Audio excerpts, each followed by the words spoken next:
नमस्कार, police star न्यूजमध्ये आपलं सर्वांचं स्वागत. मी मनीष हजारे.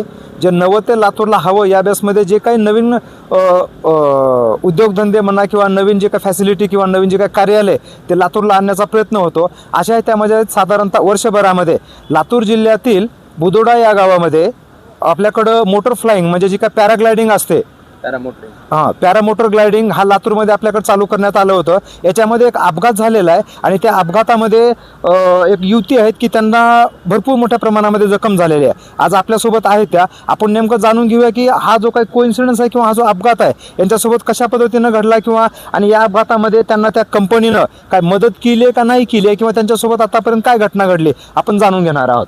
मॅडम, आपलं पोलीस स्टार न्यूजमध्ये स्वागत आहे. आपलं नाव काय? नमस्कार, मी वर्षा जयंत धर्माधिकारी.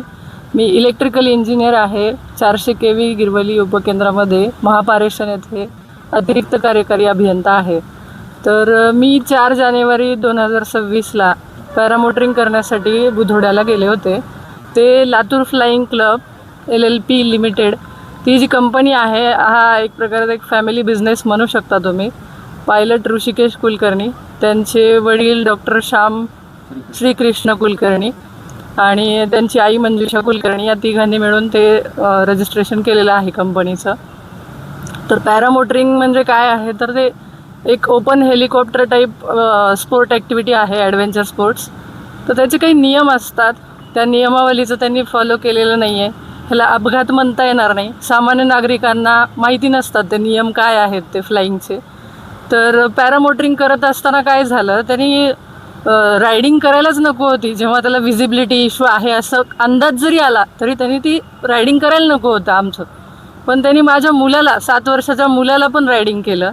त्याची व्यवस्थित राईड झाली की माझी पण राईड केली. मी तरी शंका उपस्थित केली होती की बाबा संध्याकाळ आहे तर जमेल का, माझं व्यवस्थित होत नसेल तर मी लातूरचीच आहे, मी पुन्हा येईल. असं काही नाही की आजच केलं पाहिजे असं. म्हणजे मी प्रेशर तर अजिबात टाकलं नव्हतं. आणि विशेष म्हणजे पायलट माझ्या जीवाची रिस्क घेऊन उडणार होता. स्वतः त्याला जर व्हिजिबिलिटी नव्हती तर त्यांनी ती फ्लाईट उडवायलाच नको होती.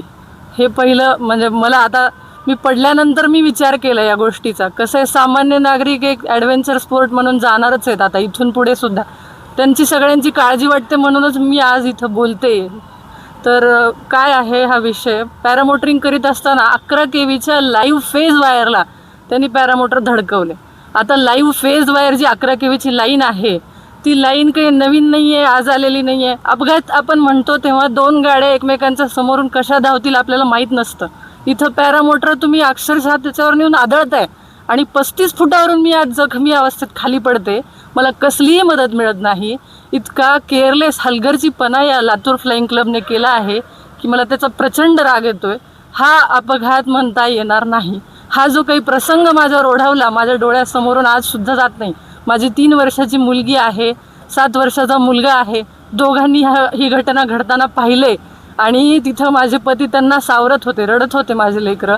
मला हरभऱ्याच्या शेतात पडले म्हणून मी आज तुमच्यासमोर दिसते आणि तुम्हाला माझं काय जे काय सांगते अनुभव. पण इथून पुढे लातूरकर माझ्या इतके नशीबवान असतील असं मला वाटत नाही. किंवा दरवेळेला अशा अपघातातून बचावला जाईल माणूस हे पण सांगता येणार नाही. कारण 11 KV फेज वायरचा जो विजेचा धक्का आहे तो इतका भयानक असतो की त्यानंतर त्याची राखच खाली येणार. मी स्वतः इलेक्ट्रिकल इंजिनियर आहे, ही गोष्ट मी इग्नोर करूच शकत नाही आहे. त्याच्यामुळे मी या विषयावर आज जिल्हाधिकारी मॅडमची पण भेट घेतलेली आहे आणि त्या लातूर फ्लाईंग क्लबनी यावर कसलीही म्हणजे सॉरीसुद्धा नाही आहे त्यांचं साधं. त्या पायलटला म्हणजे असं वाटतच नाही आहे की चूक झाली आहे काही त्याच्याकडून. आणि ही जी घटना घडली या घटनेच्या नंतर ते लातूर फ्लाईंग क्लबने तुमच्या काय संपर्क वगैरे साधला का नाही? ते त्यांचा संपर्क म्हणजे कसं आहे, ते प्रकरण दाबण्याचेच प्रयत्न सुरू आहेत. ते मला म्हणजे आमच्या दूरच्या पाहुण्यातूनच आहेत, तर ते मला सांगतात की तू याच्यात पुढं जाऊ नकोस, काही अर्थ नाही, आमच्याकडे सगळ्या परमिशन्स आहेत वगैरे. हे अतिशय म्हणजे खूप वाईट वाटतं हे मला काही त्यांच्यावर कारवाई व्हावी वगैरे अशी काही इच्छा नाही. पण सगळ्यात महत्त्वाचं आहे की लातूरकरांचा जीव पुढं असा धोक्यात घालायची माझी अजिबातच इच्छा नाही. आपले जवळचे लोक आहेत म्हणून आपण हे प्रकार दाबावे असं मला त्याबद्दल अजिबात वाटलेलं नाही. आपल्या शरीराला कुठं कुठं इजा किंवा काय फ्रॅक्चर वगैरे कुठं कुठं झालेले आहेत? माझ्या पायाला एक फ्रॅक्चर आहे. त्यामध्ये पण इलाज करताना त्यांनी इंटरव्हेन्शन केले. ते पायलटचे आईवडील दोघे डॉक्टर आहेत.